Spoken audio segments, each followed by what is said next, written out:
জীবাত্মার মুক্তি। দেহ আত্মা দুই মিলে তুমি সৃষ্টি জগতে, দেহ না আত্মা তুমি করো দাবি নিজেকে। দেহের আছে জন্ম মৃত্যু, দেহের আছে কষ্ট, আত্মার নাই জন্ম মৃত্যু, সুখী হয় সেই তো। স্রষ্টার নাই জন্ম মৃত্যু, তিনি অক্ষয় অব্যয়, আত্মাই হয় সেই স্রষ্টা যাকে ডাকো ঈশ্বর। আত্মার সৃষ্টি হয় দেহ, সৃষ্টির স্রষ্টাই আত্মা, স্রষ্টা সৃষ্টি দুয়ে মিলে করছে লীলা তারা। সৃষ্টির হয় রূপ আকৃতি, সংখ্যায় বহু তারা, আকার শূন্য হয় স্রষ্টা, তিনি একক সর্বদা। সৃষ্টির পূর্বে স্রষ্টা ছিল আকার শূন্য বটে, নিজ মূর্তি ধারণ করে সাকার হলো পরে। একেই বলে স্রষ্টার সৃষ্টি, একেই বলে জন্ম, প্রলয় কিংবা মৃত্যু ঘটে হলে আকার শূন্য।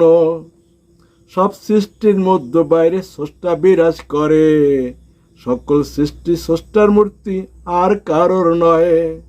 মূর্তিকে ছেড়ে গেলে স্রষ্টা মূর্তি লাশ হইবে, আত্মার মূর্তি লাশ হয়ে শ্মশানে ছাই হবে। সৃষ্টির কর্তা স্রষ্টা, তাই দেহের কর্তা আত্মা, দেহ ছেড়ে গেলে আত্মা লাশ হবে দেহটা। দেহ আত্মা দুয়ে মিলে করে লীলা তারা, একটা নাম করে ধারণ শুরু করে খেলা। সেই নামে কর্তা সাজে দেহ আত্মা ভুইলা, কখনো সাজে দেহ সে, কখনো সাজে আত্মা।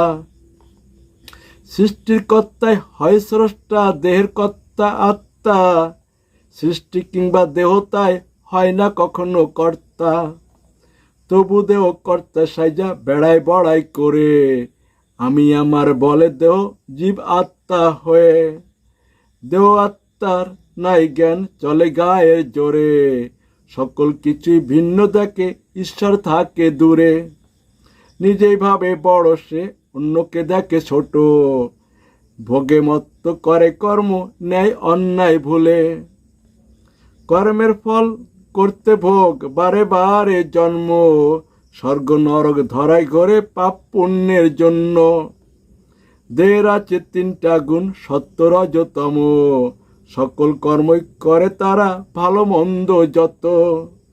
সত্যগুণের কর্ম হইল স্বর্গে নেওয়ার জন্য, রজগুণের কর্ম হইল ধরায় রাখার জন্য, তমগুণের কর্ম হইল নরকে নেওয়ার জন্য। গুণ তিনটা হ্রাস বৃদ্ধি হয় খাদ্যের জন্য, সেই খাদ্য নিয়ম নীতি আরো দেহের তত্ত্ব, মুক্তি দিতে গীতার মাঝে জমা রাখে কৃষ্ণ। গুণের অতীত হয় আত্মা, যাকে স্রষ্টা বলো, সকাম ছেড়ে নিষ্কাম হয়ে স্রষ্টা হতে পারো। দেহ সকাম আত্মা নিষ্কাম, ভিন্নমুখী দেখো, দেহ বোকা আত্মা জ্ঞানী, কোনটা তুমি বলো। দেহ ছেড়ে আত্মা গেলে সিদ্ধি লাভ হবে, সিদ্ধি লাভ হলে পরে একই সবই দেখবে। আত্মা থেকে পরমাত্মায় লীন হলে পরে, চিরস্থায়ী পাইবে মুক্তি, মোক্ষ বলে যাকে। আত্মার মুক্তি দীর্ঘস্থায়ী, যায় ব্রহ্মলোকে, স্বর্গের মুক্তি ক্ষণস্থায়ী, জীব আত্মার জন্যে। জীব আত্মাই করে ভজন, চায় আত্মা হতে, আত্মা চায় পরমাত্মায় লীন হয়ে যেতে।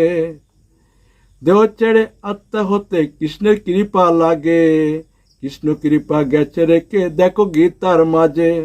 গীতা পড়ো, গীতা মানো, তবে কৃপা পাবে, গীতার জ্ঞানে কৃষ্ণ হয়ে কৃষ্ণের কাছে রবে। গীতা তাই স্রষ্টা বানায় সৃষ্টির থেকে তুলে, অমৃত ভাণ্ডার গীতার তুল্য গ্রন্থ নাই বটে।